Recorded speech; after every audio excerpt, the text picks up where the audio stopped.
Well, thank you, everyone. Welcome to the end of the year WRI Intern Program webinar. Thank you so much, everyone in the room and everyone online for coming.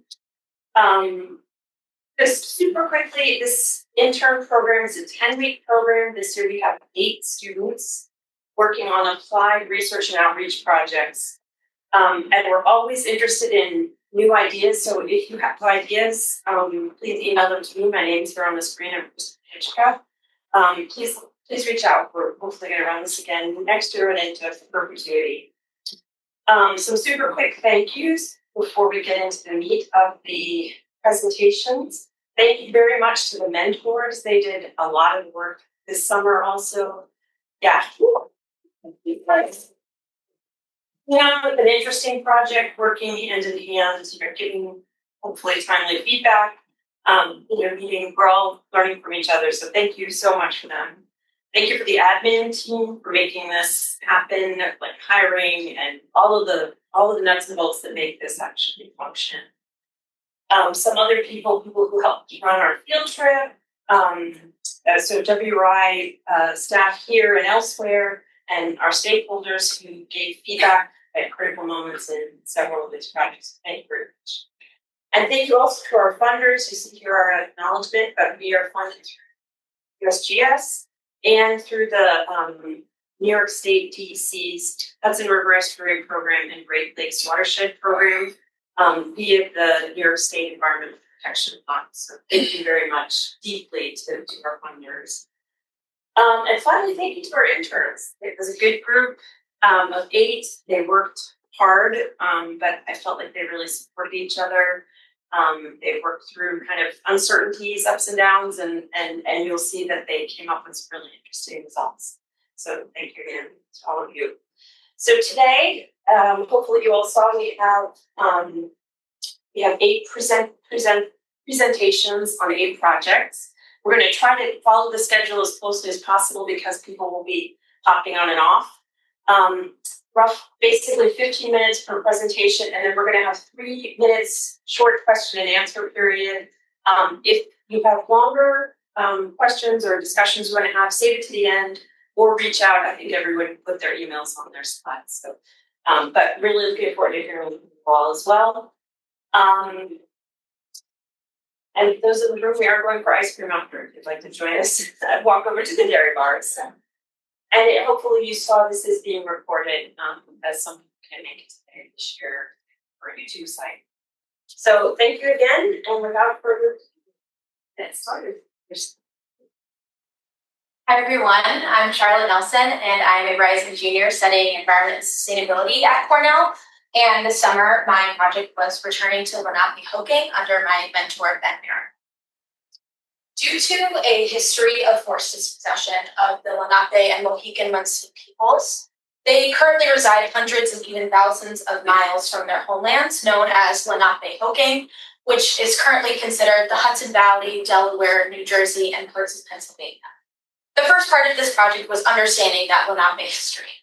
The Hudson River was a central trade route for the Lenape and Haudenosaunee communities, and the Lenape people stewarded this land for over 15,000 years before European colonization. Dutch settlers falsely interpreted the sale of Manhattan Island, which the Lenape understood as the creation of a social contract to mutually steward the land. In response, the Dutch forcibly displaced the Lenape with violence, disease, and constructing a wall around the region to deliberately dispossess this land from the Lenape.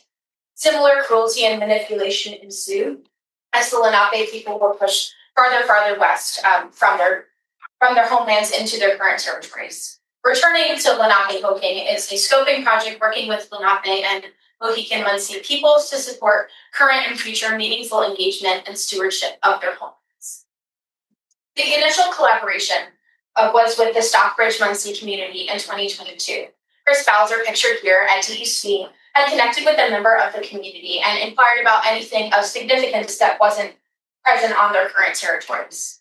An Atlantic sturgeon was pulled up by DEC biologists at end of life, and with the Stockbridge-Munsee Department of Cultural Affairs and the DEC, the first ever cultural use permit was filed to permit the handing off of the swim bladder, head, tail, and scutes of the Atlantic sturgeon for ceremonial purposes. Now we have continued this collaboration through homeland engagement trips. We work with Lenni Lenape Kwea, which is an organization of Lenape matriarchs from all 5 federally recognized nations dedicated to revitalizing a Lenape presence in their homelands with special consideration for matriarchal and youth involvement. Past trips have involved week-long engagements, spending time in the Hudson Valley, canoeing, sailing, and discussing with WRI and DEC partners about land and water stewardship there and cultivating mutually beneficial relationships.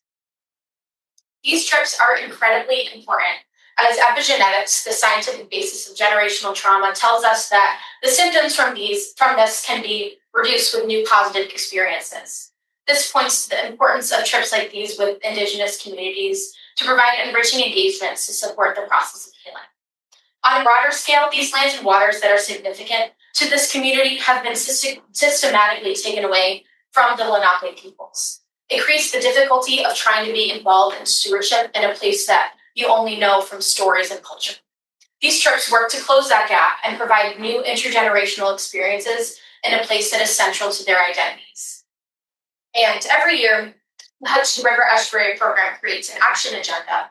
And as part of the drafted 2026 to 2030 Hudson River Estuary Action Agenda, there's a commitment to Indigenous engagement with the federally recognized Lenape nations, with initiatives including funding for these homeland visits, creating youth programming opportunities to explore the Hudson River Estuary, and learning how Indigenous knowledges and practices can inform conservation planning, climate adaptation, and watershed management. This brings us to this summer when I joined this project. To begin, I looked into similar co-creation projects to understand best practices when working with Indigenous nations. I then researched for Lenape history to understand their connections to this land, the process of dispossession, and the experience of modern-day the experience of modern-day Lenape peoples. I also looked into Hudson River history and ecology, researching the anthropogenic impacts on the Hudson, as well as potential local partners participating in current conservation efforts.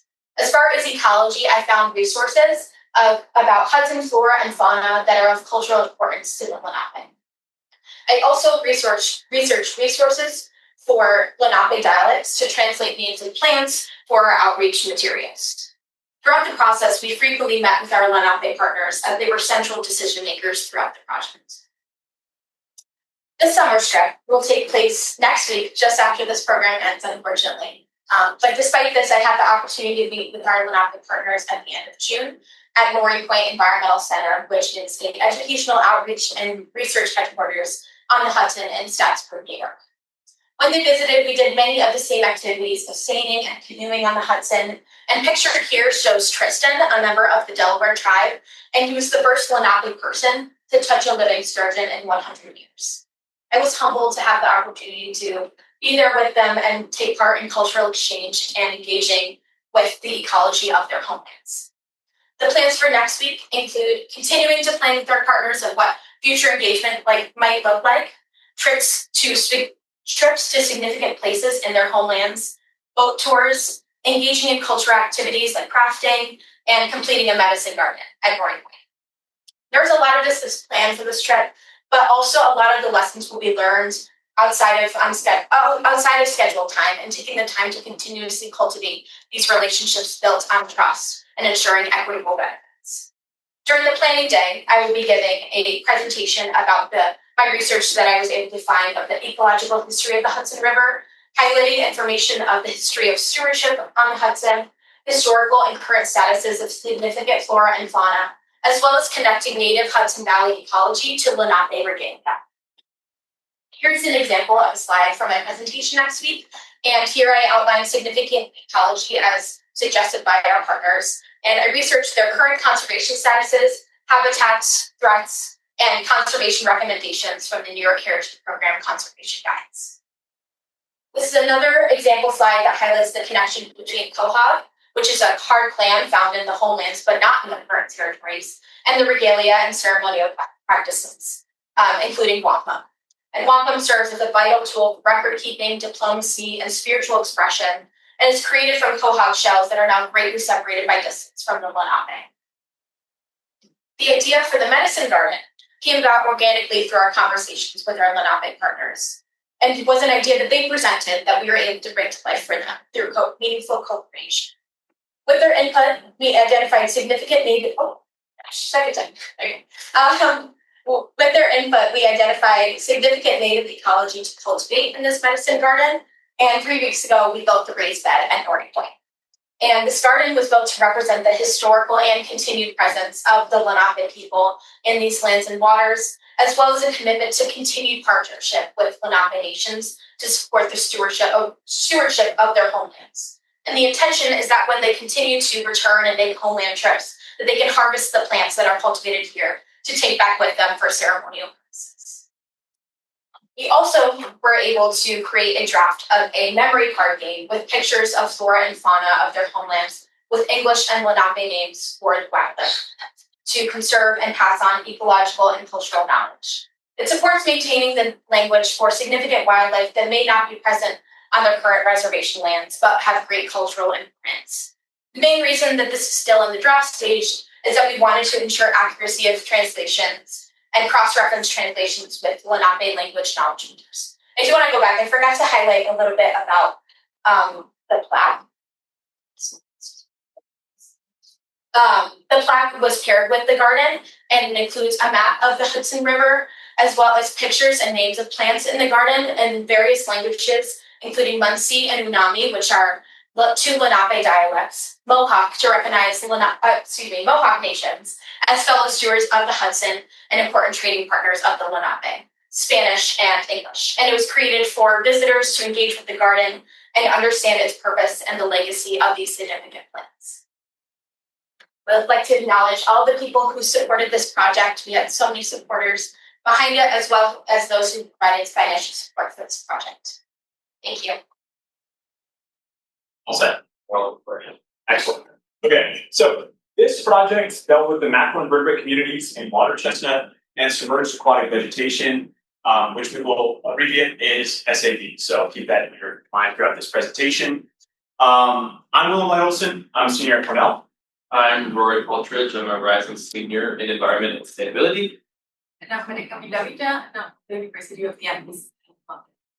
And our mentors are Anna, Dr. Anna Haas of the WRI, and Tim Benzinger of DEC Region 7 AIS program. All right, so before we get started, we're just going to do some background on what water chestnut is. We abbreviated as WC. The scientific name is Trapanations variety natans.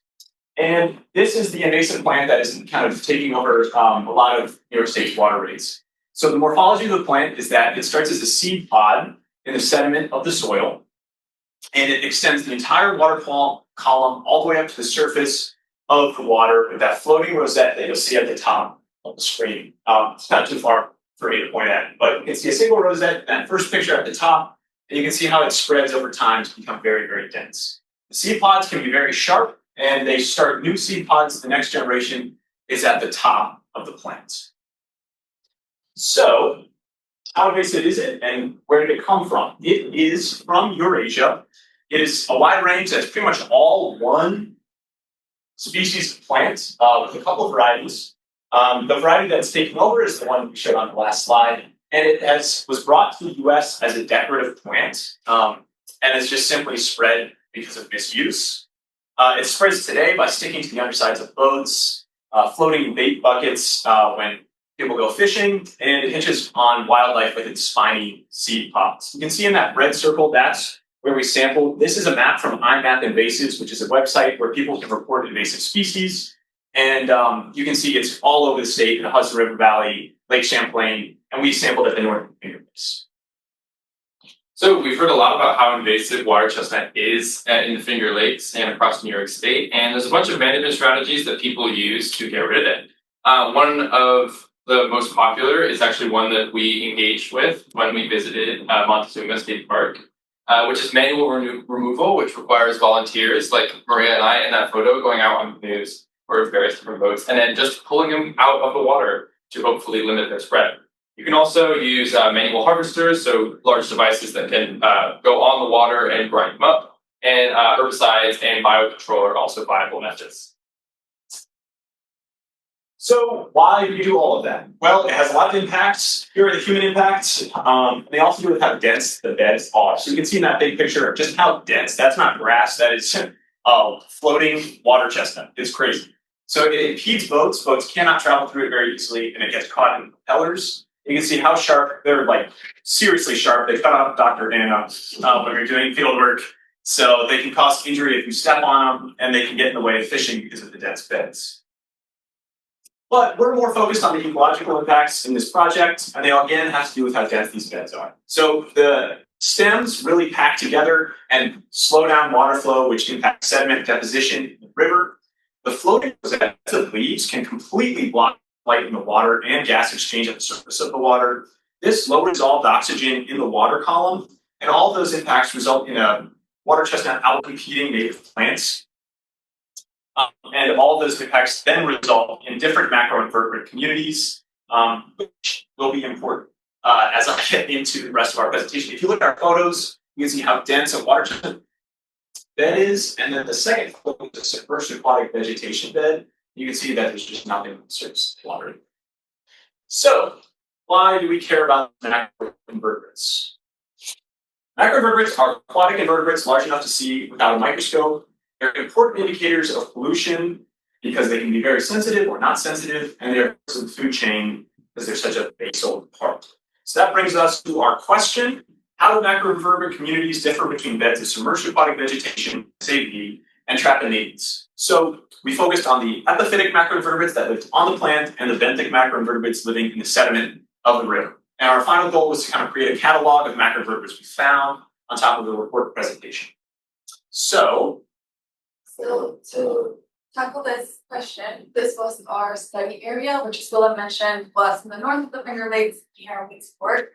As you can see on screen, each one of the different colors spots simply refers to one of the type of vegetation samples that we took. So it was either SAB or water chestnut, either interior or exterior. And then the blue squares represent the placement of the oxygen levels, which we also launched. And then the green covers represent the extent of the current and expanding Trapanid instead. So what did we do when we were there? This brings us to our field work. We started out by placing dissolved oxygen loggers that also measured temperature. They measured every 15 minutes continuously throughout the summer. You can see us on the bottom left putting them down. We came back to those beds and pulled plants using a 1 meter squared quadrant that floated on the surface of the water. We just tried to get all the plants out of that quadrant we could. And then we scooped sediment with a 1 liter bucket. And we would bring all those samples to the lab. So what we would do is we would simply just rinse the sediment and the plants and look through the rinsed water and the plants themselves to find invertebrates. And we would take them under a microscope, identify them to the lowest taxonomic group we could, and then we would take photos of them for data analysis. So we took 4 metrics that I'll get into later in our results section: total mean abundance, richness, evenness index, and Shannon diversity index. Through a lot of help from our team, we were able to do this in R and Excel. And what did we find? So the next 4 slides are just going to be a bunch of graphs. On the left, you'll see sediment samples, and on the right, you'll see graphs about plant samples. You can see left, yellow bar indicates SAV, submerged vegetation. Blue bars indicate the interior of these water chestnut beds, and the green are the exterior of these water chestnut beds. So this is a graph about the total mean abundance on the y-axis. This is just measuring the average number of individuals across all of the sites per type of bed. And you can see that what we found was that water chestnut margin had the highest total abundance. And that was mostly due to just an insane number of midge larvae. They're just a type of fly. I took a photo of them that you can see above that graph. I found almost 1,000 in one sample. So it took like 10 hours to count that up. It's very beautiful. There was not a significant difference between this SAV and the water chestnut epiphytic samples, but in the benthic samples, you can see the water chestnut margin had slightly more macroinvertebrates. The sediment just had a lot of worms, tooth-effects worms. That is total abundance. So this images about generic richness. These are simply just how many taxa there were per sample. The submerged aquatic vegetation was the most represented samples, but it was not statistically significant. What was statistically significant was that the margin of the water chestnut beds in green had the lowest epiphytic varieties of taxa. I should mention that we could not get sediment samples for the margin. That's why the left graphs only have 2 bars. I should have mentioned that. But the water was too deep for us to swim. In terms of evenness indicates a value closer to 1. It's just an arbitrary number. And a value closer to 1 indicates that all taxa in a sample have about the same number of individuals. So the same number of flies as snails as worms. And you'll see that the submerged aquatic vegetation had the highest evenness in both samples, especially when compared to the water chestnut interior. So that kind of indicates that the submerged aquatic vegetation had an even number of everything. We calculated Shannon diversity index finally, and this is just mathematically how diverse the ecosystem is. It factors in both richness and evenness of the community. This actually went against our expectations. You'll see on the right, the water chestnut interior had more diversity than the SAV. You were expecting the water chestnut to have less diversity than the SAV, and that was statistically significant. On the benthic sample, it's pretty much the same across all samples. SAV and water chestnut had roughly the same number of diversity value. Okay. What about the DO logger? So a quick note about the water quality, we couldn't get them back. The DO logger, they're still out there, still doing their job.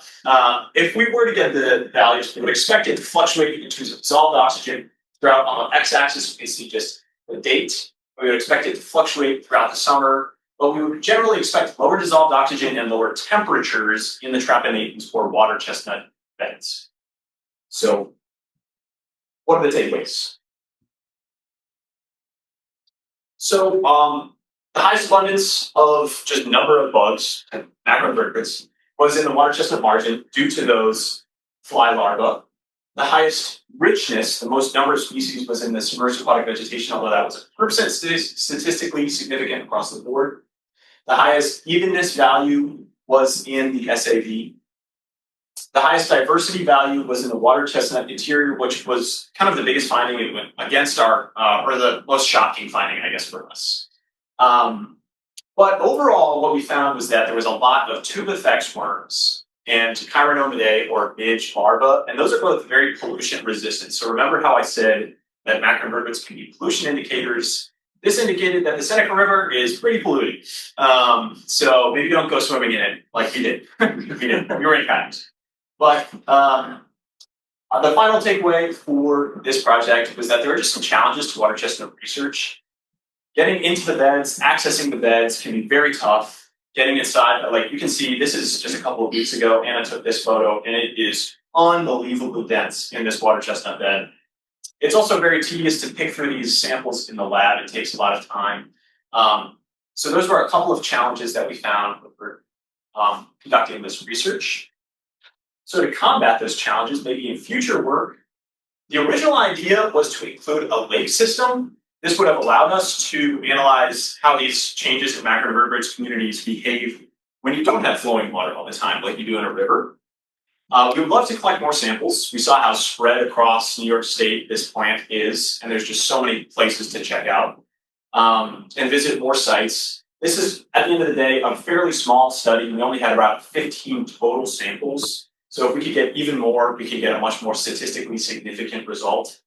We'd also love to sample later in the season when the water chestnut beds are more developed. We sampled around July 1st, but they kept growing and they could get much denser.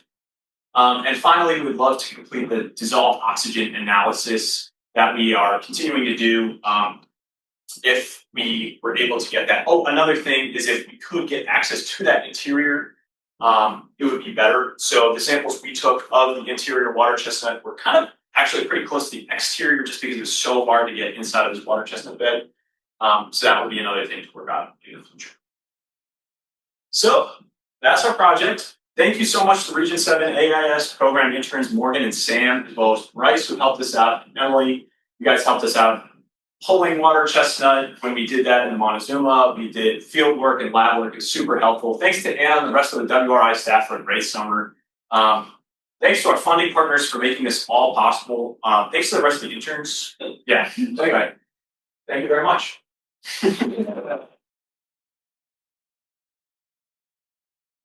Hi, my name is Ting, and I am the rising sophomore studying in city regional planning.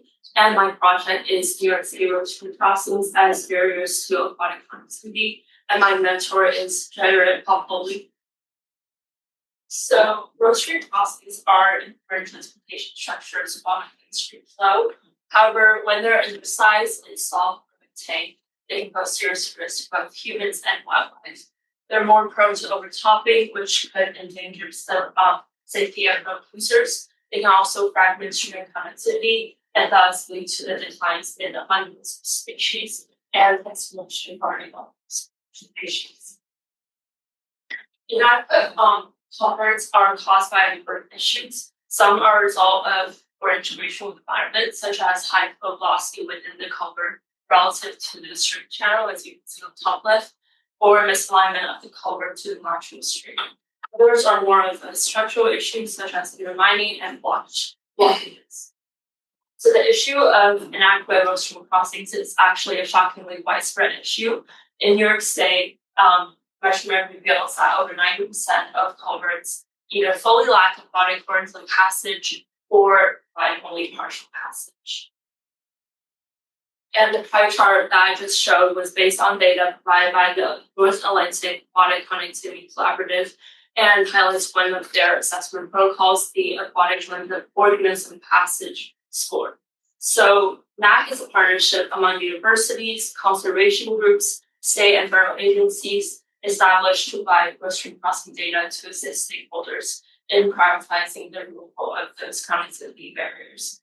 Beginning in 2015, it has created an interregional crossing database, a number of assessment protocols covering non-tidal crossings, tidal crossings, and terrestrial crossings, as well as a network of trained surveyors who go out.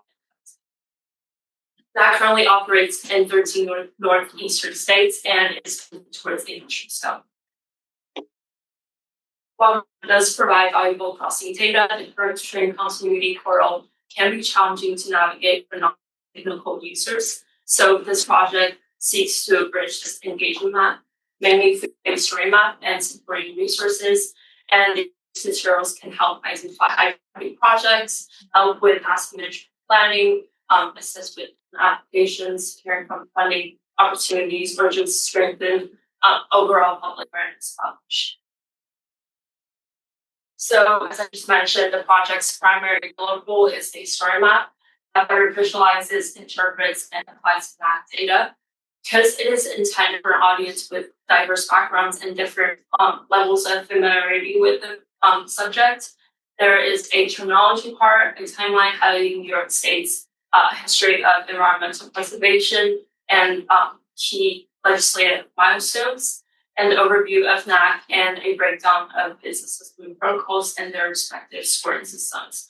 And then the data visualization section includes 5 interactive maps that display the NAC data. And we're mainly focusing on non-tidal crossings as they comprise the majority of existing and surveyed constructions.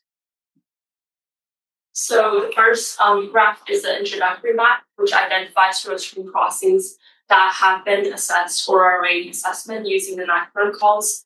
Crossings are spatially organized into county and municipal boundaries, and we highlighted the total number of culverts and the proportion assessed within those jurisdiction level. The map also indicates which counties and municipalities have implemented road stream crossing management plans and which have yet to do so. The second map is the aquatic organism passage map, which categorizes culverts by their NAC AOP scores. This is further detailed with the numeric aquatic passability score, as well as the corresponding barrier severity rating. So these 3 components combined is reflected by the cross-like symbol. Take the red on red cross, for example, that signals that the culvert has no AOP, a very low aquatic passability score, and severe barrier. And then whereas the greenish yellow culvert is a somewhat high aquatic passability score, partial AOP, like minor barrier. So by using the same colors across the layers, you can really identify those problem. And then the stream habitat map incorporates numerous data sources, including habitat features, habitat quality, fish populations, and indicator species like brook trout. And these information can support the identification of vital stream segments for reproduction. And to understand stream behaviors, the hydrology and hydraulics map incorporates data to tell the stream velocity, stream depth, and size classifications. And one of the layers that I want to highlight here is the vernal culvert bottom layer, which compares to predicted peak flows to culvert capacity and estimates the maximum passable storm event for the culvert. So, for example, this green dot means the culvert is very robust. It can pass a 200-year storm event, whereas the red one means it can pass a 1-year storm event. So that really helps to identify undersized crossing that can only pass higher frequency storm events. And then finally, effective culverts should not only support aquatic organism passage, but also ensure the safety of overlying roads. So the culvert parameters and condition map assesses the condition of the culvert from an infrastructure performance perspective.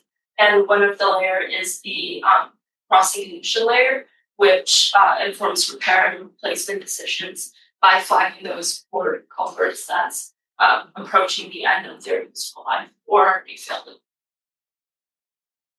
And alongside the story map, which targets a more generalized audience, we also have materials that targets the needs of specific stakeholders. And one of them was the aquatic passability score form, which is a fillable document designed to automatically calculate the NAC aquatic passability score from just a few key inputs. And it was adapted from an Excel-based tool developed by the Department of Transportation.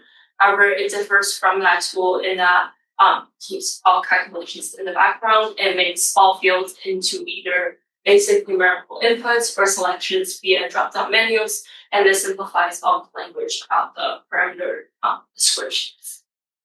So this form can make it more accessible for private culvert owners to understand their culvert's various severity, and this tool can also be used by culvert designers and engineers to estimate scoring for their replacement models, because that currently does not support inputting scores for sample designs. And the next deliverable is the Asset Management Planning Guide, which is more aimed at local governments on how to utilize that data. So it outlines how data can support inventory development, including tasks like asset identification, asset condition assessment, and asset risk assessment.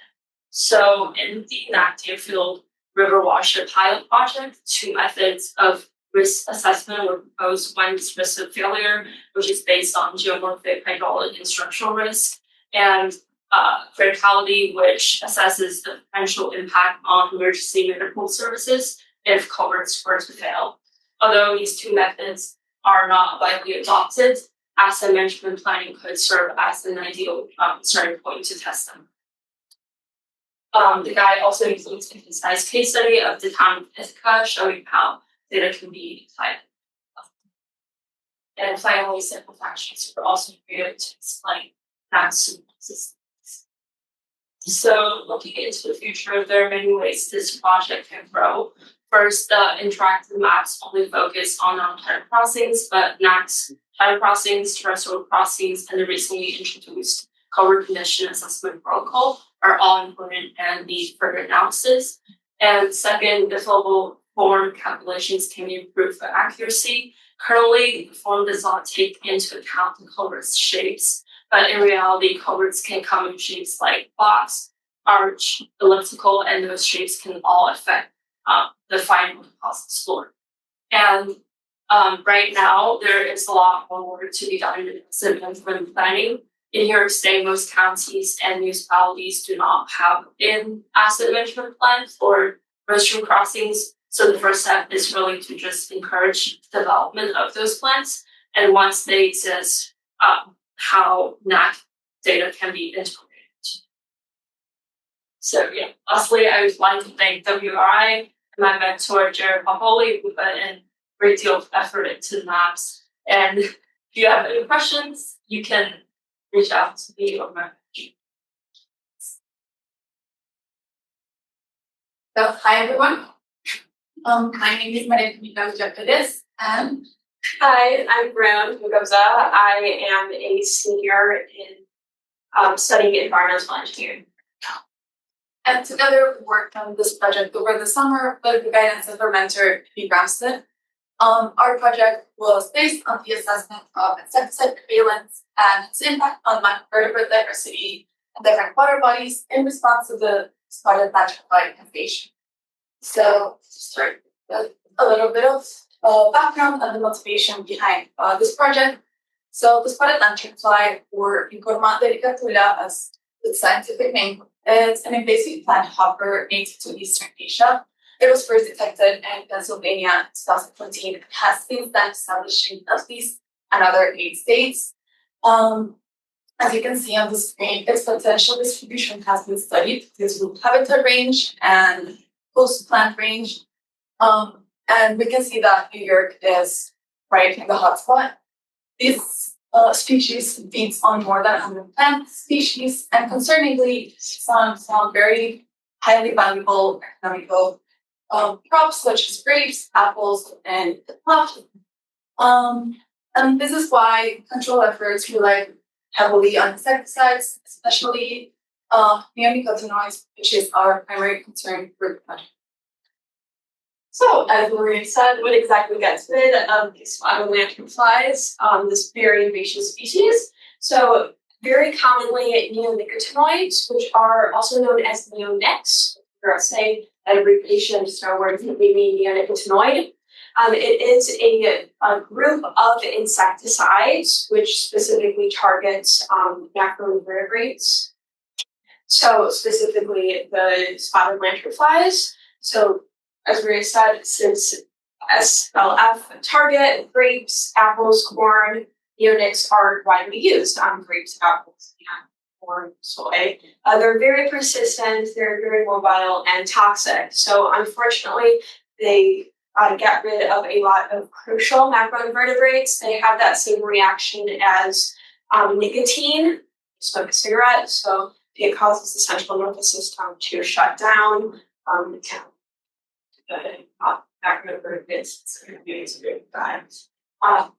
So not only that, but since these invertebrates are dead, it largely affects the food web. So higher trophic levels like birds and fish, and then finally they are detected in 74% of water samples. That we got that number as it was collected through 10 of the major tributaries in the Great Lakes between 2005 and 2015 and 2016. Yeah, so because of this context, our main goal for the project is to gather quantifiable preliminary data on the presence of pesticides in different water bodies around the Finger Lakes in Lake Ontario, and also to assess the aquatic ecosystem health of these same water bodies, and to finally communicate the associated risks effectively. To do this, we structured our project through 4 main goals.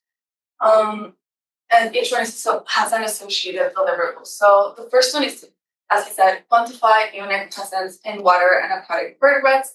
And this was done through field work, data collection, which was later submitted for lab analysis. Our second goal was to explore the water body vulnerability to pesticide contamination for each of our sampling locations. And this was done from predictions from GIS-based spatial analysis and a literature review. Third, we wanted to identify the early ecological impacts to aquatic invertebrate communities. And this was done both through sampling and also the preparation of the standardized R scripts to calculate these metrics and aid the future of the project. And fourth is to increase the awareness of promote sustainable spotted lantern fly management practices through outreach material. So for our first goal, our study area was based around Finger Lakes and Southern Lake Ontario, as I just mentioned. And the selection for the sampling sites kind of took into consideration the type of land use, existing data availability, and also the feasibility of access and travel, as you can see on screen. The map shows the different sampling locations, and depending on the color, it means if it's the type of water body, so if it's bay or if it's a tributary, and if we have existing historical data, either from the Community Science Institute or from the DEC.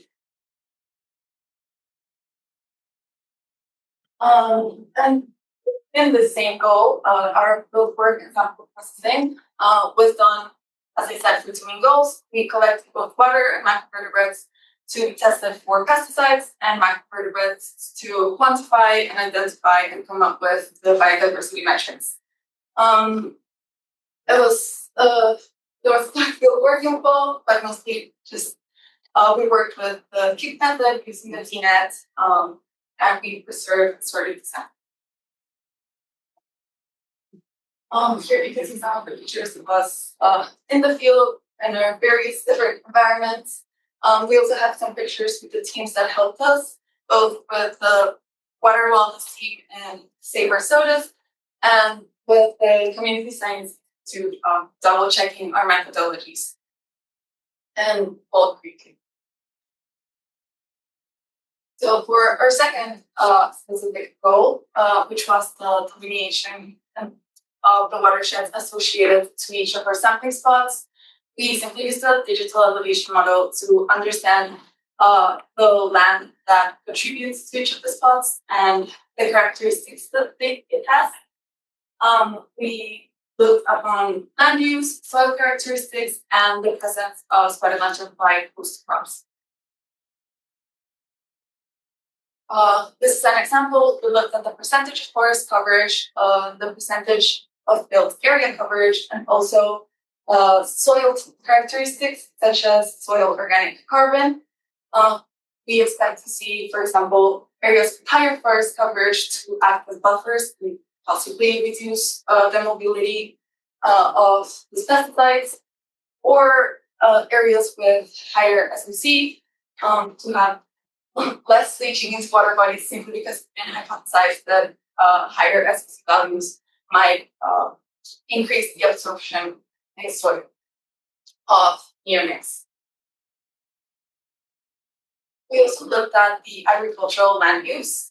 We used the land cross layer to do this, and we quantified two metrics. There's one is the percentage of watershed area under agriculture, and the other is the percentage by key crop types relevant to neonic use. So you can see bigger circles simply represent that there's more land attributed to agriculture, and within each you can see each of the main crops that we thought relevant to the project. So corn, apples, grapes. So for our big area sites closer to Soda's Point, there is a relatively lower cropland coverage, and there is a greater presence of apple orchards and vineyards. And with this in mind, we're expecting that we'll have, with this first 25 collection, we'll have lower pesticide values, but this might increase in following years as these are host crops for the mountain fund.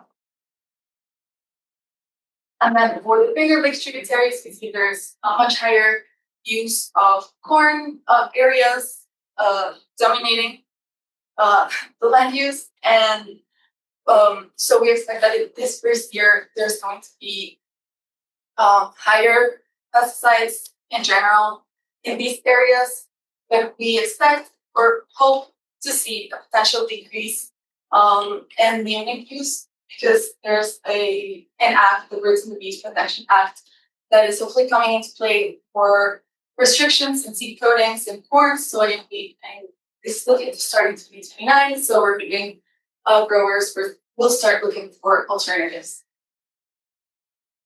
For our third project goal, we looked at, as I was mentioning, the biodiversity metrics.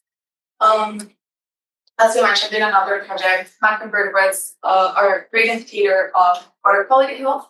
So this was done through the quantification and identification of them. These are just some of the pictures of the samples, things we found in the samples. We've only processed completely one site, which was the Fall Creek site.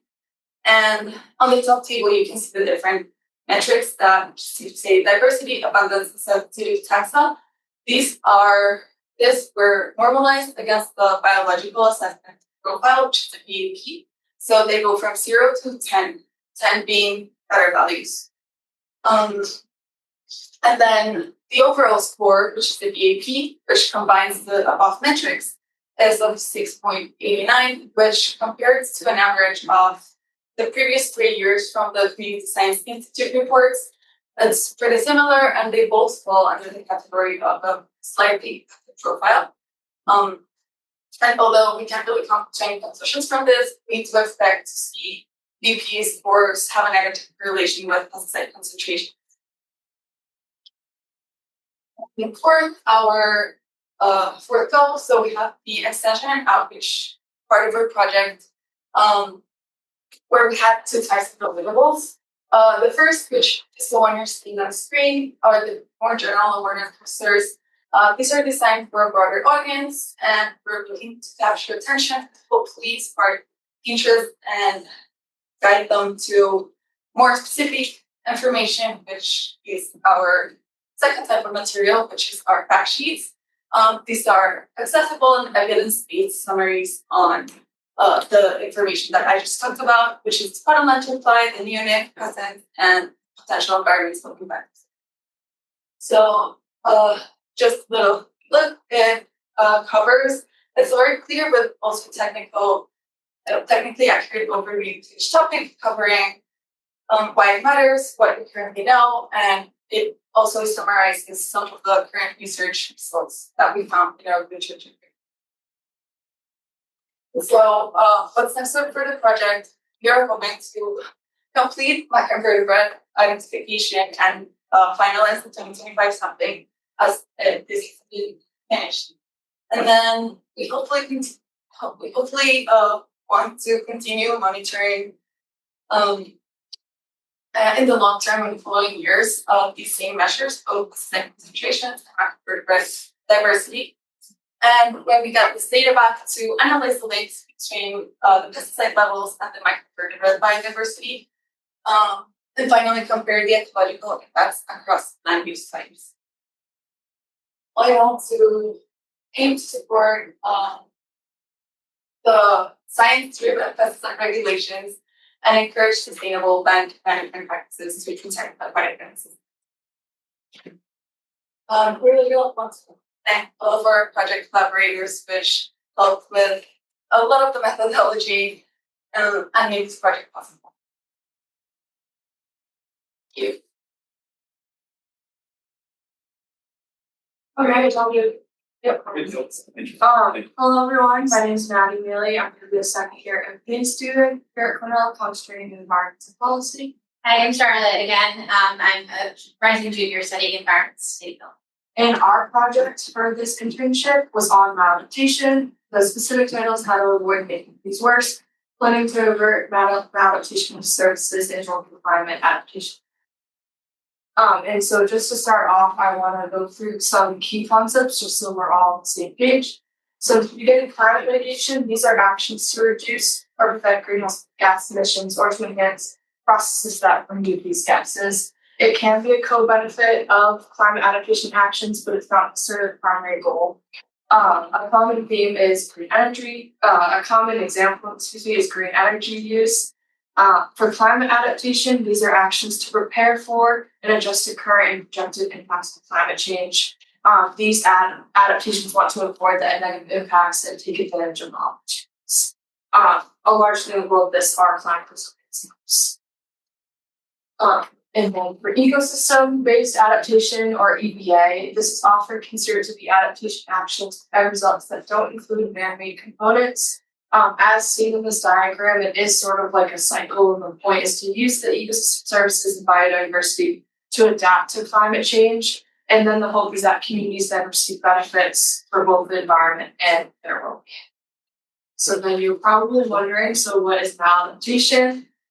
There is no universally accepted definition, but it tends to be called or referred to as unintended consequences. And we are defining it as an action that's counterproductive to adaptation projects that will then most likely will exacerbate problems and then maybe even trigger risks further. It can displace or increase vulnerability, which then can decrease the likelihood of successful adaptation projects in the future. However, some maladaptations can be avoided through proper planning, but it all depends on what the adaptation project is. And others may be unavoidable, and this requires communities to weigh the benefits of adaptation actions against its potential costs. Also, I also want to note when we say maladaptation, we're not referring to trade-offs that involve sacrificing something to gain a greater benefit, or some of those unavoidable project elements. And so here I just have 4 examples of adaptation and implementations on the left, and then the maladaptation that could happen from adaptation.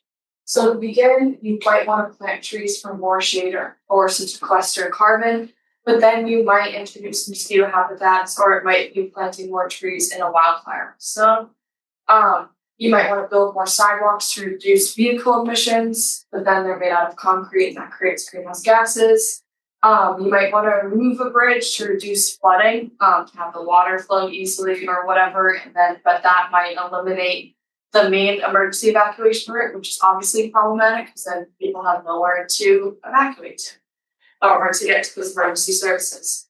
And then lastly, you might want to relocate to reduce vulnerability, but you have to be cautious of that because that can be very traumatic. It can weaken people's social institutions, their identity, and it's obviously a big life adjustment. And so the main challenges, as I said before, there's no universally accepted definition. It's kind of like an up and coming term that's used in the environmental field. It lacks a framework to tackle the issue, and it's very dynamic by interacting with many different sectors. It's also context specific, so it's difficult to measure the impact with there being both short-term and long-term maladaptation. So meaning it's not always the case that the adaptation is in place and then the maladaptation happens immediately after. So this can lead to difficulty with gaining buy-in from people who might have different views. And then in this photo, the seawall, or sort of like the rocks, is the Adaptation Act. However, the seawall then disrupted the natural flow of sediment, which led to erosion, and it's kind of hard to see, but there's like a black fence in the back kind of by that shed. And then obviously the coastal shorelines were altered, and this can increase vulnerability for communities who live nearby. So then to introduce our main deliverable of our project. So for context, we know we went over how climate change poses a threat everywhere, but also specifically in New York State, which is where we're focusing on for our project. We went over the issue of how we need to shift our focus to maladaptation, which is what our project is on. So our project, circled in red, is, or the title circled in red, is a maladaptation avoidance tool. It's an easy to use practical guidance questionnaire. It is to be used specifically during the planning phase of adaptation projects with the hope of finding and then hopefully avoiding those maladaptive outcomes. And so to begin the tool process, these are just some short summarized steps to show how we developed our tool and to sort of lead us into some sources examples that we looked at. So SEEKR, or the New York State Environmental Quality Review, is just one example of the sources we looked at. We talked to Leo, who is the Bureau Director of the DC Office of Climate Change, to get feedback and direction, and he then pointed us into SEEKR. We kind of forgot to look at SEEKR before, so it was really helpful that he pointed us in that direction. And SEEKR is a New York State law that requires all state and local agencies to consider the environmental impacts of their actions during the decision-making process. And looking at SEEKR was very helpful. It helped us get more insight on how to be consistent With New York State climate assessments, especially the format, which you'll see when I show our tool. And Seeker is great at what it does, but it does predate adaptation considerations. So it really made us hopeful in the usefulness of our tool. And then the Resilience tool, this was another significant source that we found, and it was very helpful in the development of our tool. We really liked the layout of this design with, as you can see in red, like the definitions, and then they have instructions to use the tool and sort of like who, what, where, and why is answered. And another part that we liked was the 3 columns to answer each question, and then the other red box, the italicized words, are like examples or maybe defining things to the question. However, we did also notice missing gaps. Their questions were broad and didn't have much guidance. So we thought they didn't hold a lot of meaning. And so we really wanted to take that into consideration during the development of our tool to make sure that each question was useful for the user to answer and that it held weight as well. And then these are just 2 of our brainstorm documents, but we had a lot of brainstorm documents with just different outlines. But this sort of shows the development of our tool content. And so on the left side of the screen, we start with a very broad list of listing all the potential environmental, health, social, and other climate-related maladaptation terms. Or concerns, and then on the right, we refine this more into a targeted questions for each main bullet point. And we notice that the sub-bullet points then became the question examples. So the red boxes are an example of that. So the main bullet point would be pollution, and then toxins behind dams or sedimentation then became the example or like the considered information, which is kind of shown in the right side in the red box. And then our next step after we began to formulate these questions was getting expert feedback. So as you can see on the right, we have some brainstormed interviewees that the only person on here that we ended up interviewing is Corbin and Green, but we just kind of started with a broad list of interviews that we might want to speak to. And then, I thought it was there. And then these are just the main categories of our tool with some of the subcategories. Just for formatting purposes, I only just picked a few, but we'll see them, all of them later on. And we'll take a look into a specific section. Okay, this is the side that I thought was subjects. Yeah, these are all of the people that we were able to interview this summer. And we tried to get a diversity of perspectives. So we tried to get an expert in each field of the categories that we just showed. And they were really helpful, some insights for the content of our questions, making sure that we were being comprehensive in our tool, or if we, if something was relevant to the context of our tool. And yeah, they just really took the time out of their day to speak with us, and they were really generous with their insights. So these are the first 2 pages of our tool. It includes instruction information, and as you can see, it looks very similar to the Resilience format. And it's really small, but we made sure to give them credit for the tool format, that it was inspired by them. And we really wanted to make sure we included the definition so we knew so the users of this tool knew what this tool was trying to do, and to sort of clarify concepts and definitions like I did at the beginning of this presentation. And then we included a similar format to Seeker with the project sponsor information on the right side. And I also want to highlight on the right side in the red box, that is saying the tool instructions include important information like how the tool can be used iteratively. If you identify maladaptations at the time of using this project, or at the time of using this tool, then you can revise your project plan and use the tool again to reset those maladaptive outcomes. And so this is just a screenshot of each of the sections, and this will include 6 main categories: environment, health and safety, transportation, economic, social factors, and infrastructure. Each question is answered with a yes, maybe, or no. Yes means there's potential for maladaptation, but there is also room for improvement. No means no maladaptation potential is identified at this time. And maybe means it's difficult to determine whether there is maladaptation potential risk and it might require more information. And then there's also space to elaborate on your answer, which we thought was very important to include. And then on the next slide, we'll take a look at a specific section. And so this is a screenshot of health and safety. This isn't all the questions of health and safety, just I wanted to pinpoint important things. And so the bold italicized words shown on the right, top, and the bottom are there to provide clarity on what the main question is asking, but to also maybe consider things that it's situational. It depends on what the question is asking. For example, for the top right, the medical question at the top is asking about access to medical care. Then the example asks if the project results in route changes that block or delays access to medical facilities, either permanently or during conditions like periodic flooding, and to consider impacts on certain populations that may be vulnerable.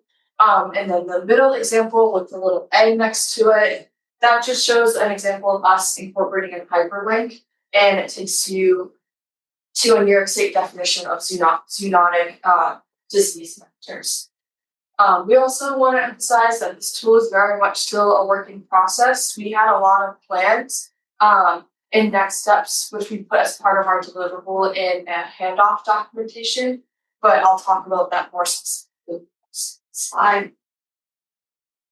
So in conclusion, this tool offers a new approach to adaptation with emphasizing the need to avoid unintended consequences. Adaptation is necessary, but also a big note is that we also don't want to halt these adaptation projects. We just want them to be done while being cautious of avoiding new risks. And ultimately, this tool builds awareness, it clarifies maladaptation, and communicates this concept.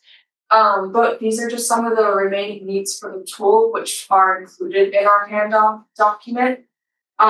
And so a big component of that is addressing the question of what to do once a maladaptation is confirmed. Currently, the project only is addressing whether the project has maladaptation, and so there must be guidance on what the user should do next, or who they should talk to.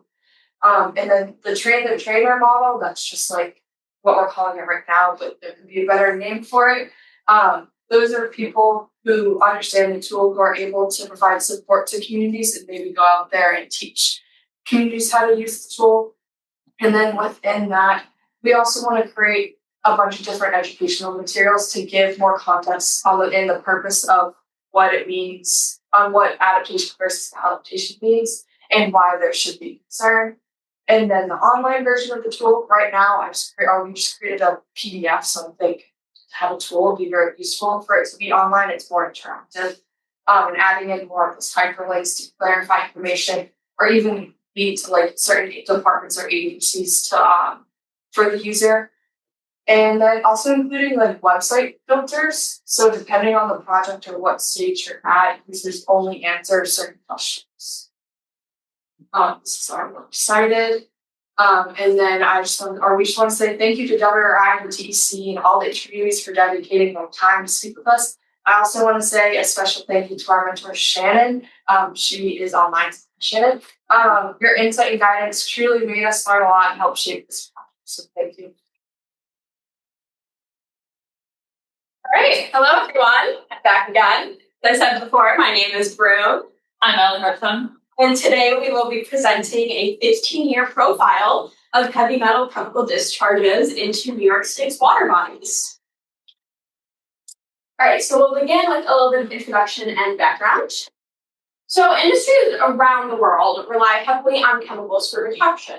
Unfortunately, many of these chemicals end up contaminating nearby waterways. This is especially important in New York State, which is home to an extensive network of freshwater sources, including lakes, streams, rivers, reservoirs, and even two of the Great Lakes, that being Lake Ontario and Lake Erie. At the same time, New York hosts hundreds of chemical manufacturing facilities, with more being built every year. So expansion means we're likely to see even more chemical discharges entering our local water systems, raising environmental and public concerns. So studying heavy metals are especially important today because battery production has expanded rapidly over recent years, increasing industrial activity for products like electric vehicles or portable electronics, both of which release heavy metals into the environment. Unfortunately, these metals don't break down easily. They accumulate in ecosystems, harming aquatic life and posing serious health risks. Modern batteries depend on metal-rich ions to function. Common types include lithium ion, nickel cadmium, and lead acid, using several key metals such as cadmium, cobalt, copper, lead, manganese, mercury, and nickel. As stated earlier, many battery production and metal processing facilities in New York are located near water bodies, ultimately leading to contamination of said freshwater systems. All right, so how are these facilities regulated? At the federal level, the U.S. Environmental Protection Agency, under the authority of the Clean Water Act, has issued discharge limits as set in the Battery Manufacturing Effluent Guidelines and the 1986 amendment to these guidelines. This is the most up-to-date discharge limits that battery producers can discharge into waterways. And these guidelines are enforced by the EPA issuing national pollutant discharge elimination system permits to these industries. And at the state level, states can also administer these permits, it's called state pollution discharge elimination system permits instead, to possibly get on tighter restrictions to these facilities in New York State. And New York State is one of the states that identifies batteries as hazardous waste, so they cannot be disposed of. All right, so overall, our goals of this research are to raise public awareness about heavy metal pollution and to identify patterns in industrial discharges over time. By mapping and analyzing the most affected waterways in New York State, we can better understand how these discharges are distributed across New York State. Ultimately, this work supports environmental equity by promoting regulatory accountability and using data to inform policy, especially to protect vulnerable communities impacted by pollution. So let's move on to our second section, data and methods. So since 1987, the EPA, also known as the Environmental Protection Agency, has tracked industrial chemical discharge release through the Toxic Release Inventory, also known as the TRI. I want to take a moment and really emphasize this Toxic Release Inventory because this is a fully comprehensive data set dating back from the 70s or 80s that the EPA requires facilities to report their discharges. And this is where we will see all of the graphs and maps that are made in the future slides as well. So all from Toxic Release Inventory. Now this database is self-reported by facilities, but is legally required under the Emergency and Community Right to Know. For this study, we used TRI data from 2009 to 2024. We focus on 7 of the metals mentioned earlier, based on their known use in battery production, environmental persistence, and toxicity. However, there are some limitations to keep in mind. TRI data can vary in quality because reporting requirements differ by company and industry, depending on what they produce and how much they discharge. Next, we used ArcGIS Online to map facility locations with discharge patterns, revealing geographic trends near water bodies, which we'll see very soon. Along with that, in R, we performed exploratory analysis, merged data sets, and created custom graphs. So with that, let's move on to our next section of our visualization and analysis. So in this first graph here, we see a completely faceted graph of each year discharge release of our 7 chemicals, metal chemicals that we are analyzing. Every year, as you can see below nickel on the x-axis is 2009 and 2024, after 2021. And then every data point is aggregated, so every number is summed up of the discharges by each company for that year. Along with that, there's the total environmental release in pounds per year per facility. So this does tell us how much was emitted. However, it does not tell us how much was ingested, inhaled, or absorbed by people, which is really what is interesting to us. So how do we translate this pounds per year that vary widely? They throw out manganese, are releasing up to 80,000 pounds per year versus mercury releasing only up to 10 maximum. So how do we translate that? This is where we call it the reference dose. The reference dose is the EPA considering how much of a substance a person could be exposed to daily without risk. The reference dose is found in milligrams per pound per day, translated to the dose over the body weight per day. Well, the TRI tells us how much is released to the environment. The real question is, how much of that can reach people?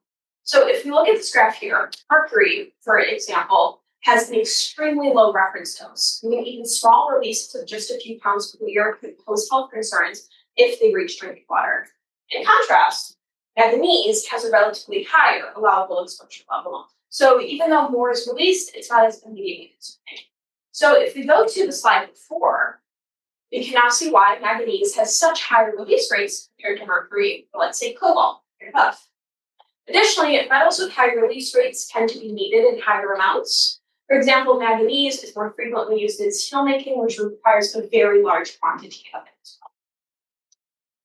All right, so if you go on to our next graph, this box plot here shows the distribution of total metal releases from US facilities over that 15-year period. The y-axis is on a log 10 scale to account for the wide range in release amounts measured in pounds. Each box represents the interquartile range, while the horizontal line indicates the median annual value. And of course, outliers are marked by the red asterisks.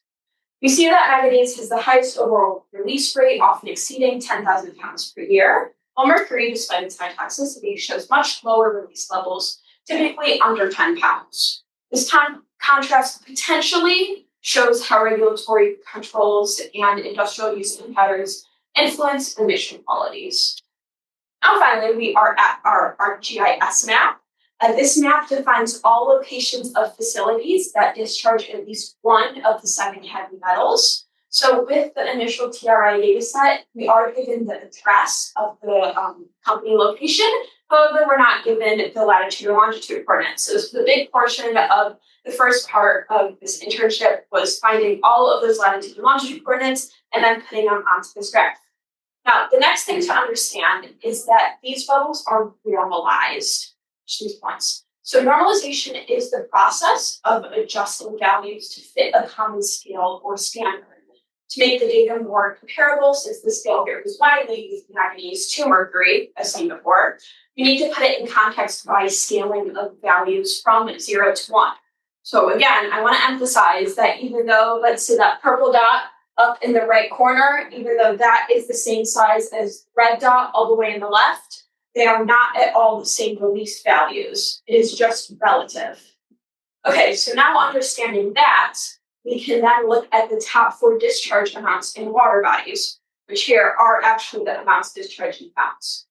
Of course, unfortunately, not much surprised. First one is the Hudson River. We then have Lake Champlain, the New York State Barge Canal, and Susquehanna River. So if this looks confusing, if you may be wondering why is there not a circle around Buffalo in that left corner, is because there's a much, much higher release of the specific metals, like manganese is purple, for example, up there, we already know that can potentially be 70, 80,000 pounds, compared to that mercury, which we said before, would be 10 pounds. All right, so now that we see where they're located, what exactly are these companies? So unfortunately, not many of the companies are battery producing companies. We have companies that are pretty straightforward. We have zinc and cobalt mining companies. We have steel producing companies. We have copper and we have silicon producing companies. Also, interestingly enough, a very large portion of these heavy metals are made from paper and ink producing companies. And then finally, we have companies I'll point out that have battery-related practices, like using battery energy storage systems, but do not have batteries as their main outputs.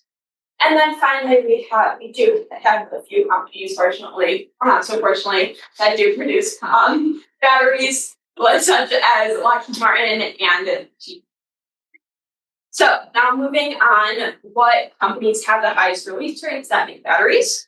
From the 50 companies that were reported to release these 7 heavy metals on the TRI, 4 of them produce batteries, 12 of them have battery-related production, and then 34 have no battery production whatsoever. The 4 that do mainly produce batteries can be found right here in this table. First, we have Copper Cross Hines, which specializes in electric power, solar power, potentially renewable energy. Then we have Eaton Core, which specifically looks at interrupted power supplies, which come in a variety of metals such as lithium ion, lead acid, and nickel cadmium, which is stated at the beginning of this presentation. Then we have General Electric, which we saw on the slide before. They created their own battery called the Durathon battery a few decades ago, and this is a sodium nickel chloride battery. And then finally we have Lockheed Martin, which I'm sure we're all familiar, is a weapons manufacturing company. However, they do have their own battery section as well, with Gridstar, which is great.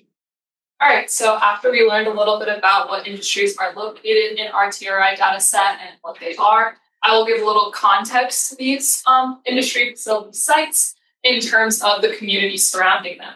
So in terms of environmental justice, we performed a spatial analysis on ArcGIS. And just looking at our map here, what we have is just the red dots are the facility location based on those addresses that we added. And then the layer underneath that is the CDC Social Vulnerability Index, which basically, if you are familiar, just compiles 16 different socioeconomic factors on a scale from 0 to 1, on 0.75 to 1 being the highest vulnerability census tract. So I'll be focusing on a couple of these clusters located on the map, that one being Buffalo, the next being Rochester, and the next being Syracuse. So pulling these up to look at a greater scale, just to give you a quick snapshot, in the Buffalo snapshot alone, we have 13 facilities and 10 are located in the highest possible vulnerability census tract. Then looking at Rochester, we have 22 facilities there. 19 are located in the highest or medium to high social vulnerability. And then in Syracuse, we have a little bit less of 26 facilities located in 19 of the medium to high vulnerability.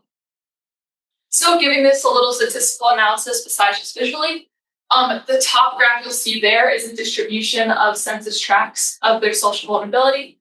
On the y-axis, you'll see the count of census tracts, and on the x, you'll see the range of vulnerability that they are set in. So in New York State, we have an extremely normal distribution of vulnerability. The mean and the median are practically the same. However, when we pull from census tracts that specifically have a facility located in them, it gets a little bit more tricky. Our mean is slightly higher at 0.56, and our median is at 0.6, which indicates a left skew data, meaning that facilities are more congregated in higher vulnerable census tracts. All right. So looking at why this is happening, looking at sort of policy and regulatory gaps. As I said before, the most up-to-date version of the discharge limits set out by the EPA is 31 years old. And the amendments to those regulations in 1986 is still 29 years old. And that amendment actually increased the amount of discharge that these industries could permit because they wanted to make sure that it was technologically possible, the discharge amount set out. So the Government Accountability Office has advised revision of these guidelines, specifically due in context of newer battery types evolving, such as lithium ion, and our heavier reliance on those battery types. And our second sort of regulatory gap here is just a balance between battery stewardship and effluent guidelines, as battery stewardship laws are regularly updated. All right, so what can we conclude from this presentation? Overall, battery production and related industries play a major role in heavy metal discharges all across New York City. Interestingly enough, a small number of facilities are responsible for most of the discharges into surface waters, especially in areas like the Hudson River and Lake Champlain. Several of these high discharge sites are located near disadvantaged communities, raising concerns about environmental equity. For a few recommendations, looking ahead, we may see a shift in discharges as industries transition to solar-powered systems. As these sectors continue to grow, it's critical that they invest in newer, more effective treatment technologies to reduce long-term environmental impacts. Right, and that's what our company says, and thank you very much. Hello, everyone. My name is Rory Baldridge. I'm a rising senior studying environment and sustainability. I'm Willem, senior. And our project this summer was evaluating the recovery of riparian buffers through passive acoustic monitoring. Before this presentation begins, I just want to, I'd like to recognize the generous contributions of all of our partners listed on this slide, as this project wouldn't be possible without them. I'd also like to give special thanks to the entire team at WRI, Caleb Cincinnati, Beth Rose Bear, Bigger Lakes Land Trust, and the Cornell Lab of Ecology. Okay, now to get into the background about my project. First, I want to define what does the word riparian mean. I'm going to be mentioning it a lot. I would define a riparian area as a transition area between the flooded and terrestrial areas near a river or stream. It usually includes vegetation with strong ecosystem interactions with shed waterways. So it's the trees that influence the water the most, and the types of waters that are influencing the trees and other vegetation the most. More specifically, a riparian buffer is a kind of riparian area that provides critical ecosystem services, such as reduced erosion, improved habitat for organisms, reduced pollution and runoff, and also cooler water temperatures by providing shade over whatever water body it's near. The recovery of riparian buffer areas has been a priority for the New York State Department of Environmental Conservation. An example of this is their program Trees for Tribs, which means trees for tributaries, where they do active plant introduction and introduce vegetation like this photo on the right. That's a very young site, in order to build up riparian buffers because they provide these ecosystem services. Now, there are some challenges to recovery that Willem and I were hypothesizing throughout this entire project, and we identified one really big challenge, which might be the type of land use that is happening around these riparian buffer zones. More specifically, we're thinking about human land use, so agricultural and urban land use, because of increased runoff and pollution. Perhaps when DEC and other kinds of programs in and around riparian buffer restoration could be hindered by this kind of land use around recovery zones. This is just a diagram of a riparian buffer zone, and through each of these columns, you can see the transition from, in the blue circle there, an agricultural area to the flooded river. And you can just see how surface runoff is kind of a little bit buffered by the vegetation there, and erosion from the river is a little bit prevented while still allowing for groundwater and some surface flow and stuff. Let's keep going. Okay, now to get into the background around bioacoustics. What is bioacoustics? I would say that bioacoustics is generally used as an umbrella term to describe a variety of data collection methodologies, all involving the use of recording devices to detect calling or vocalizing animals. More specifically for this project, we used techniques known as passive acoustic monitoring, which basically means that Willem and I were not going out into the field holding a microphone and then sleeping. What we would do is we would place autonomous recording devices into the field, strapped into a tree or a post. Then we would give them a recording schedule for our project. It was every dawn and every dusk. We would come back after a week. They could survive however many hours of battery life and in the rain and whatever kind of weather conditions. And then we got 560 hours of recordings over 10 different sites over a week. So this is a huge improvement upon traditional methods. Traditional methods might include a method known as point counts, which would require an identification expert doing a transect of a various site. So perhaps they would do a 5-minute walk for each of their sites where they would record the identification of every single species that they saw or heard. Now, obviously, if you don't have bioacoustics, this is fine, but when comparing to newer methods, this is a lot more incomplete. It requires an expert in identification, so the barrier to entry is just way higher, and it's extremely labor intensive. Like I said, we collected 560 hours of data, and that just would not be possible. And we did not have, if it was Willem, Caleb, and I just walking in the woods. I also want to define what an indicator species is, as it's a hugely important thing for our presentation and for bioacoustics as of recently. I would define an indicator species as a species whose population health can be used as a proxy for ecosystem conditions. So because management objectives align with this specific organism's population health, we can track it as a way of tracking ecosystem health, perhaps. And then finally, I just want to say that we used Cornell Lab of Ornithology Swift 1 devices right here at all of our sites, and they're made here on Cornell's campus. So it's pretty cool. Okay, getting into our question. The main question that I wanted to ask was, how might nearby urban land use limit efforts to recover and build riparian buffers? Like I was saying before, I was trying to identify what could be a challenge to building riparian buffers, make them different from each other, and how might ground nesting birds be used as an indicator species to detect this threat. Ground nesting birds were selected particularly due to their sensitivity to soil pollution and erosion. The thinking is that they will be sensitive to the kind of land use patterns that we're also tracking through this project. So, the site selection for our project involved 10 sites around Ithaca. It included both Cornell campus lands and Finger Lakes Land Trust lands. You can see them on this map here. We'll get into that in a second. It's not super important that you know the names of them, like who they are. Yep. So you can see on this map as well. I just want to notate that the 4 on the right over here are 4 sites that are overlapping. Up there, there's 3 that are overlapping, and there's 2 that are overlapping there, and for making 10 sites in total. The coloration of each of the sites just denotes the percentage of urban and rangeland development for each of the sites.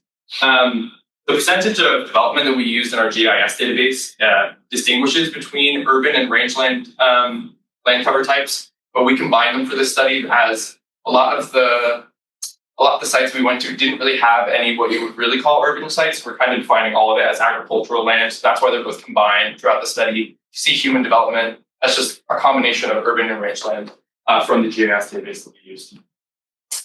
We also had other sites that we selected. We had 20 recorders down in the Hudson River Valley, and we went out on a trip about a month ago on an overnight trip to go put out all of these recorders. Unfortunately, we could not get those recorders back in time. They're still recording right now.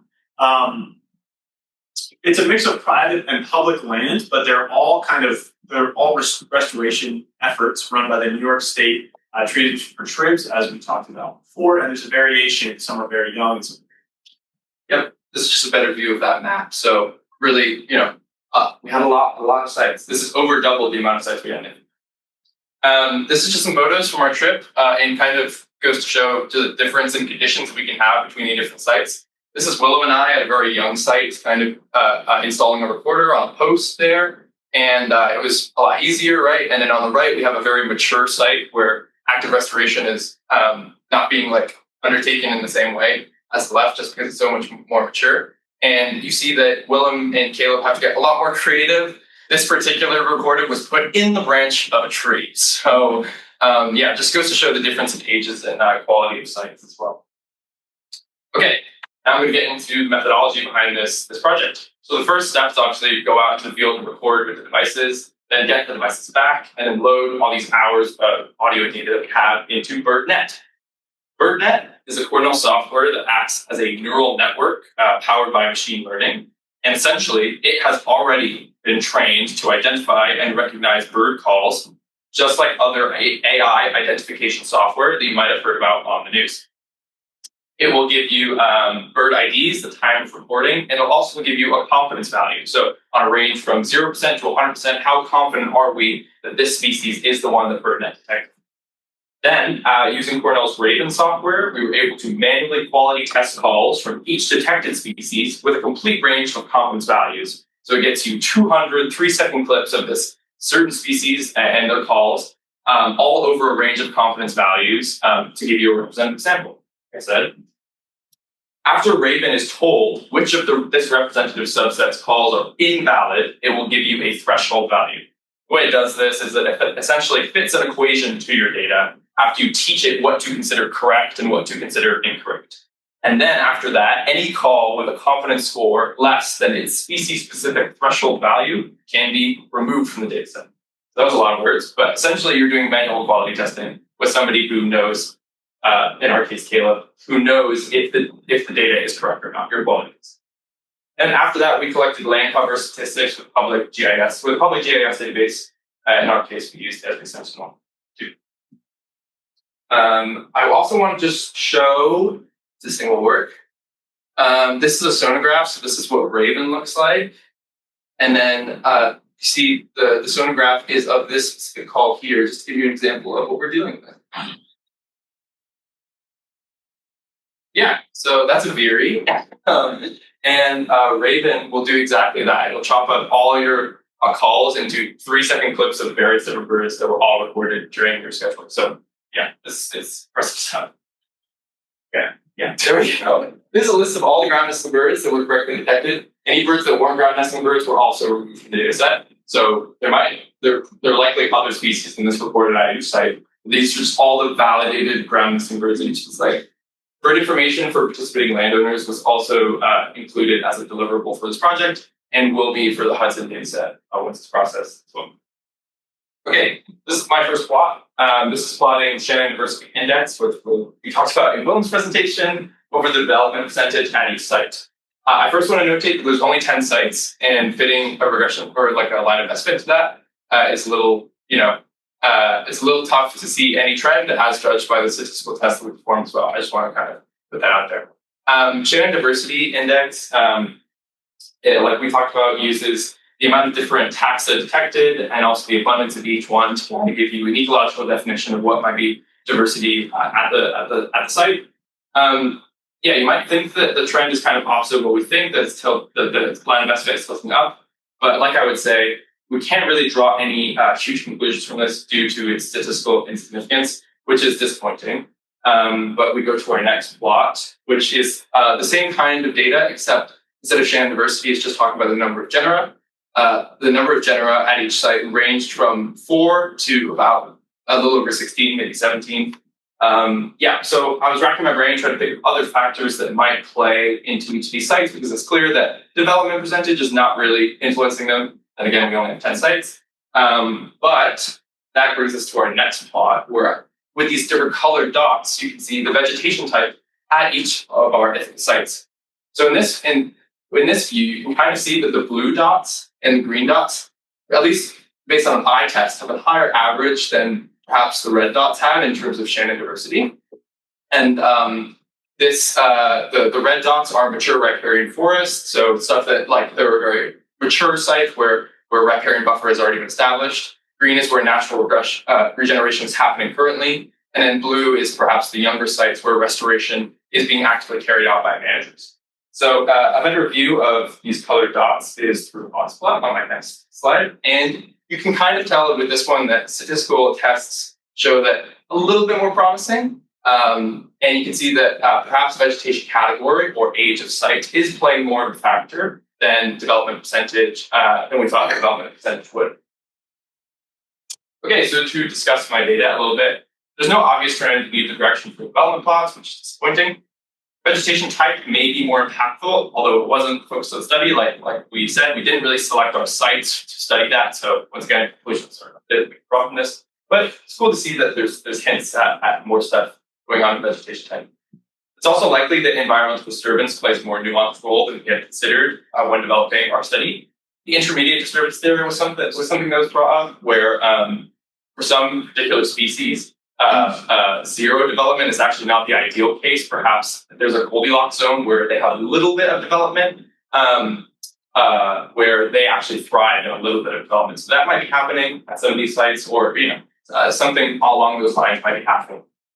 However, these disappointing results might be good for managers. I was thinking if you looked at this graph and you were told that at even highly developed sites or disturbed sites, you could achieve the highest Shannon diversity index that isn't in mature riparian forests, I would say that's a pretty convincing takeaway. Obviously, it requires more investigation, but it's perhaps that being something to investigate. That brings us to future work. Obviously, a larger sample size would really hugely influence the amount of conclusions that we were able to draw from this data. Building neural networks for amphibians and insects would also be huge, because it was something we investigated at the start of the presentation, just being able to identify amphibians and insects. But you'd have to train your own AI software to do that, and that would be really difficult. Also, redefining our indicator taxa. Perhaps ground nesting birds were not the indicator taxa that we thought they were for environmental conditions. Also, analyzing the Hudson dataset is a huge priority, and it's something that Kayla and Beth are developing more accurate bioindicators for in the coming weeks. And also, overall, they are promoting the effectiveness of using indicator taxa in these kinds of recovery programs, which is really important stuff. These are our references. And if you have any questions, please email us here. Thanks very much.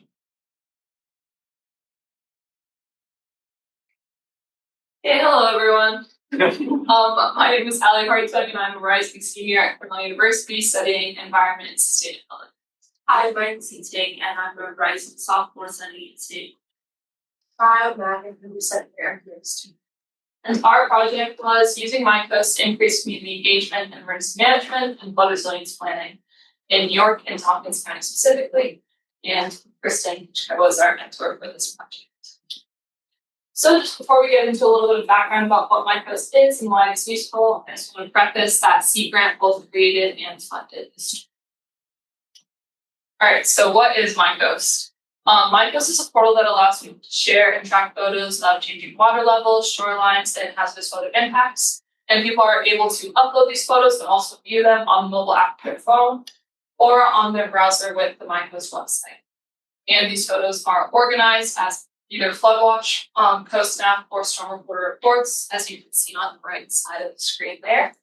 And as these photos are uploaded into MindCoast, they're instantly linked and stored as geospatial data based on the coordinates and time and date of the photo.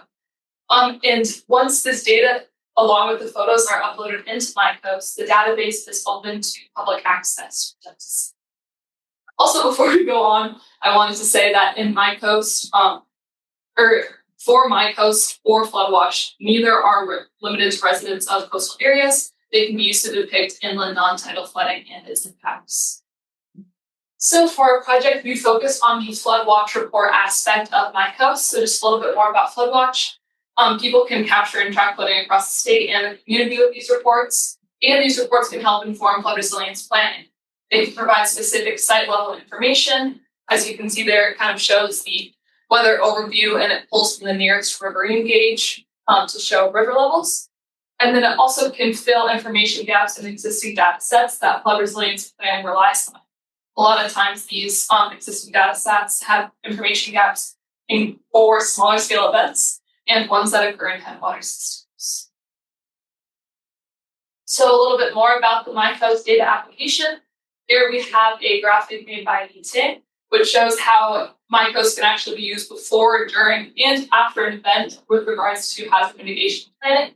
So just a little bit into this. For before an event, MindCoast can provide that historical data that can help identify high-risk areas, which a municipality can then target disaster preparedness plans to help reduce the impacts of a hazardous event. And then during an event, we do advise your safety when taking pictures to upload to MindCoast, but these photos can inform emergency management in real time. And then after an event, you can help upload damage and flooding impacts to show post-disaster analysis and help build future resilience. So MindCoast is being involved in emergency management, flood resilience planning, and hazard mitigation planning. Just for a little real-world example, we have the town of Southampton. Specifically, Ryan J. Murphy, the Southampton Emergency Manager, has incorporated MindCoast into his Emergency Operations Center. MindCoast is used as a mechanism for field reporting. So instead of having his staff send in photos of a hazardous event by email and then later having it be organized and compiled data, these photos are uploaded to MindCoast where they are instantly organized and instantly paired data. And Ryan J. Murphy has found great success in incorporating this tool. He really enjoys how it monitors floods and storms in real time reliably. And also he likes how it is stored in one organized database, as we said before, that is open to public access. Moreover, the reports damages from staff as he sends them out. He can also see the crowdsource reports, seeing who in his town is getting affected by these hazards. And also, once they're compiled into a single database, they can further organize to a specific state, county, municipality, and specific site. And I'll draw your attention to this bolded quote at the top. Ryan J. Murphy calls this a 3-to-4 multiplier. He saves about $1,000 a month using MindCoast as a mechanism for field reporting. So, a little bit about our work and MindCoast. A lot of these dots wouldn't be here without Maddie uploading a lot of historic photos to MindCoast. So now I'm going to talk a little bit about our specific outreach. So in Tompkins County, we kind of broke out our MindCoast outreach into 2 sections. We had some general tabling events just meant for the general public to see how they could benefit from MindCoast and what it is. And then we had some scheduled presentations aiming at that emergency management, flood resilience planning, and possibly hazard mitigation planning for those target municipal groups. So these are all of the MindCoast completed events that occurred in Tompkins County. The bolded events were done during the internship to date. As you can see, we have a good mix of our general public booths and then also our scheduled meetings. But I will draw your attention to this September 14th meeting. This was with the Tompkins County Municipal Historians, and although it wasn't done during an internship, Kristen and Jess Cunin created a lot of strong connections during this meeting, and these connections were later used in the internship project or the historic photos, like I said before. And then this next meeting, which was on June 24th, with the Tompkins County Emergency Response, Jessica Vervas expressed deep passion and excitement about including MyCoast in Tompkins County Emergency Management. So this provided a lot of future possible events with MyCoast. And this is just some pictures show our outreach in Tompkins County. In the top right corner, we have our booth at IFCAFest. And then on the bottom, we have some of Daniel Eisman's flood storytelling events that we had the pleasure of joining. So, continuing outreach efforts. Although this internship will end at the end of this week, MyCoast outreach efforts will not address, and Kristen will continue to sort of push MyCoast statewide, and then also look at those follow-up events from Tompkins County Emergency Response, like I said before. Specifically, Jessica mentioned an emergency manager statewide conference, and then also possibly MyCoast being a part of the bi-monthly meeting with fire and EMS chiefs. So also, I'll say here that we are looking into statewide outreach, and our internship did as well. So why statewide outreach? As you can see on this map of MyCoast reports, there is a bit of coastal bias with regards to MyCoast use, and specifically in coastal New York. You can kind of see these big clusters of 1,500 reports, 435, and even some popularity in the Hudson River. But as you sort of move upstate and inland, these clusters get a lot more sparse and a lot lower in numbers, even though, once again, it can depict inland non-tidal flood. So how can we fix that? So we have thought of putting together a MyCoast County package. And we'll go on to explore this package more, but if you're interested in seeing any of the fact sheets up close, this is a QR code to them. So the main goals for this county package are to advertise MyCoast to other counties in New York. Specifically, you could target this outreach to counties that are looking to update their hazard mitigation plan and are looking for a greater data set to sort of improve accuracy and efficiency. And then also anyone who is looking to benefit their emergency operations center, as we saw before with the town of Southfield. And just the idea of the package can help organize this information for awareness on what MyCoast is and why it is useful.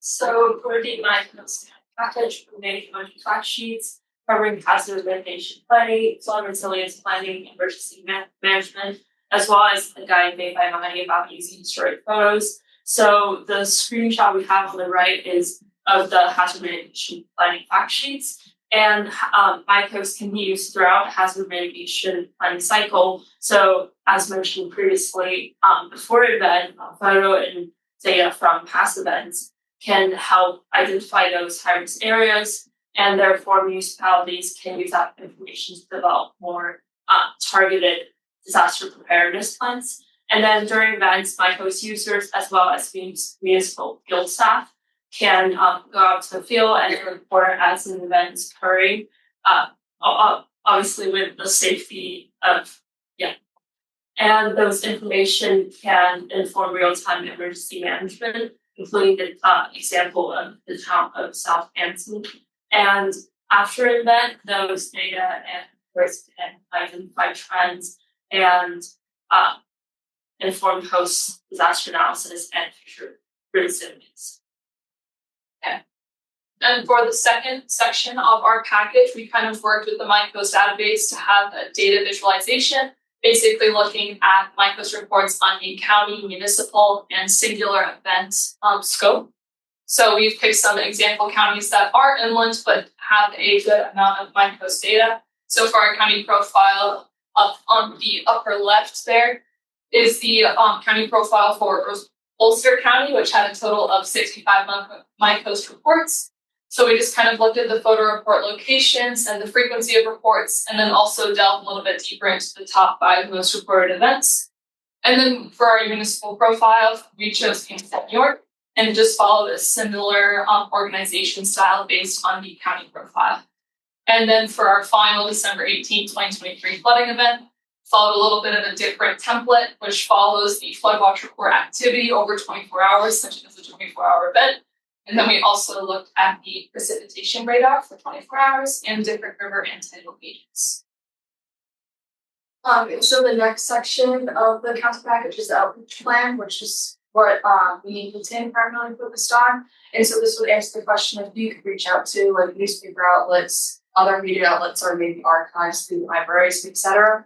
And some sample materials that would be included in the section are these really cool social media posts that are all made by Meeting through various forms like Twitter and Facebook. And then we have some existing posters from Kristen that we've been using at our tabling events. And then I did photo guidance, so that would be how to upload my post photos, specifically when using historic photos. And then also what to look out for, like copyright issues. And so that's all explicitly explained in that document. But for historic photos, like Allie mentioned before, how I uploaded a bunch of them. It was 35 photos total, and more than half of them were from 1935, and then a few were from 1956. And this is just an example of two, and just a brief caption of what I included, but I included very long, more detailed information. Post. All right, so as Muddy touched on a little bit, this is included in our third section of our MyCoast package. It is a MyCoast outreach index. Basically, the goal of this index is to identify flood and socially vulnerable areas. And the idea is that these areas could really benefit from something like MyCoast to document flooding to their emergency operations center, planners, and local officials, as they may lack other resources to do so. Moreover, as I said before, you can see other MyCoast reports on the MyCoast app. So these areas can actually communicate with each other the flood damage and impacts that happens in their areas. Oh, and this is just two layers that we plan to pull into our index. Those are the FEMA flood hazard zones. And then at the bottom, it might look familiar. That's the CDC SVI index. Okay, so takeaways and lessons learned from this project. In our boost to the general tabling and towards the general public, we have learned how much of flooding is a complex, multidimensional issue that requires a sensitive approach. Flooding has disastrous impacts. They can wipe away buildings. They can have a serious death toll. They can seriously injure people. I think we've all seen in recent news, such as with the Texas floods. It's a loaded, emotional issue. So when you talk about it, people get really afraid, especially since the future is so uncertain. And besides physical impacts, when talking about flooding, we learn about the economic impact that it holds on people. As FEMA flood zones influence flood insurance. If a parcel is located in a FEMA flood zone and you have a mortgage statement on your house, you are required to pay flood insurance. So when initially advertising MyCoast and talking about expanding existing data sets and filling information gaps, a lot of people took this as how we're going to expand FEMA flood zones, when this is actually not the case. So when people hear expand flood zones, they think of how there's a higher probability that their parcel will now fall into the flood zone, and now they'll have to pay flood insurance, which they might not be able to afford. So it's just really about communicating what MyCoast is and how it can actually benefit people with regards to flooding. And then second, I think Maddie touched on this great, is that historic photos require attention to copyright issues. And this might be situational with different newspapers, or in the case of Tompkins County municipal historians, they just gave us access to the archive. And then finally, working with municipal groups, we learned about how important communication is, especially in cases of different perspectives and backgrounds. I think especially with a project that is so technologically involved, the idea of a new app that people have never used before can be quite daunting, especially for older generations who maybe haven't grown up with technology around. So sometimes you have to communicate the best way for people to go about this app. Further, in the case of Tompkins County municipal historians, the best way to go about uploading historic photos with MyCoast was us uploading them for them, which is how we got those 35 historic photos into the MyCoast Tompkins County table. So yeah, this is just a thank you to everyone at WRI. A special thank you to Jess Bunin, New York City Grant, Jessica Gervas, and Kristen Hitchka for helping this project. Awesome, thank you, Seal. And I guess a reminder, Nada, thank you to everybody who's been involved in this, all the WRI mentors here and elsewhere. All of the people, it was really rich seeing you all recognize all the people that have helped and input to the projects you worked on this year. So thank you again. Thanks for a good set of presentations, I think. And thanks for an engaged audience.